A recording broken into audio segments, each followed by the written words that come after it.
L'affaire Lactalis, et vous posez à présent vos questions maintenant, Mathieu, à Quentin Guillemin. Il est président de l'association des familles victimes du lait contaminé à la salmonelle. Oui, Lactalis accusé d'avoir écoulé 8000 tonnes de lait en poudre présentant un risque de contamination dans des produits non plus destinés aux enfants cette fois, des flancs industriels, des desserts lactés. Bonsoir Quentin Guillemin.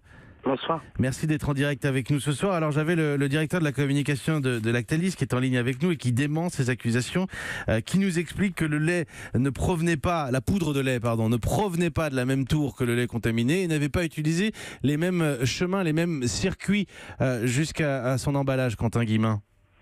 Oui, écoutez, ce qu'on peut dire, c'est que c'est contradictoire avec des propos qui avaient été tenus par la directrice de la répression des fraudes au mois de février. Devant la représentation nationale. Lesquels? Des propos où elle dit que le 21 décembre, les produits retirés au mois de décembre étaient des produits qui étaient fabriqués et qui ont été retirés suite à la contamination de la tour numéro 2.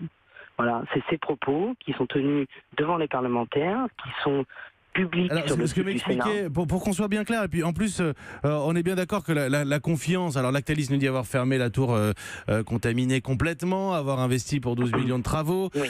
Dément aujourd'hui ces accusations, et on est bien d'accord, Quentin Guillemin, que la confiance, ça ne se décrète pas, ça se gagne. Mais je vous donne quand même la réponse de M. Nallet, le directeur de la communication de Lactalis, qui nous explique qu'il y a des produits de cette tour numéro 2 qui empruntaient des circuits ensuite qui étaient les mêmes que le lait contaminé pour les poudres infantiles. Là, en l'occurrence, il nous dit ces produits dont nous parlons aujourd'hui ne sont pas passés par ces circuits. Écoutez, on nous en fume. Voilà, on nous en fume. Mais qui nous en fume pour vous, Quentin Guillemin? Lactalis nous en fume. Lactalis ou la répression des fraudes ou le gouvernement? Parce que Bruno Le Maire nous avait dit que... La question, elle est effectivement, qui dit la vérité dans cette histoire? Parce qu'à un moment donné, on a une directrice de la répression des fraudes qui dit tout et son contraire à quelques mois d'intervalle. On a Lactalis qui dit également tout et son contraire à quelques mois d'intervalle, qui, cet aspect, ne dit pas la même chose d'une année sur l'autre. Parce que je vous rappelle le communiqué de Lactalis du mois de décembre qui indique qu'il s'agit de l'ensemble de la production infantile de l'usine de Cran, indépendamment des tours de séchage. Mais là, c'est pas de la production infantile, Quentin Guillemin.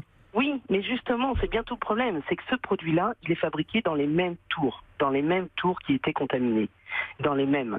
Voilà. Et c'est pas moi qui le dis. J'ai des échanges de mails avec la préfecture. Juste pour qu'on soit bien clair, la préfecture, la répression des fraudes, vous disiez que la tour numéro 2 était contaminée elle aussi. La répression des fraudes dit que ces produits ont été fabriqués dans les mêmes endroits que la production infantile.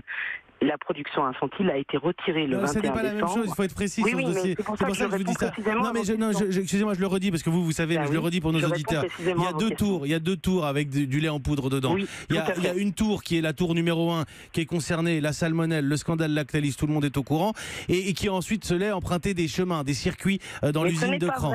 Je suis désolée, ce n'est pas vrai. Ce n'est pas seule la tour numéro 1 qui a été concernée.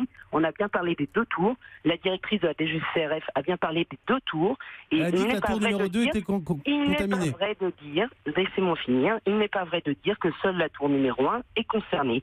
C'est une erreur d'interprétation, c'est une erreur qui est faite par Lactalis quand il dit ça, parce que c'est exactement l'inverse de ce qui a été dit au mois de décembre. Je vous invite à reprendre l'ensemble des communiqués, à la fois de la DGCCRF et de Lactalis. Alors on a l'impression là, ici, qu'on refait l'histoire en parlant de la tour numéro 2, mais ce n'est pas le cas.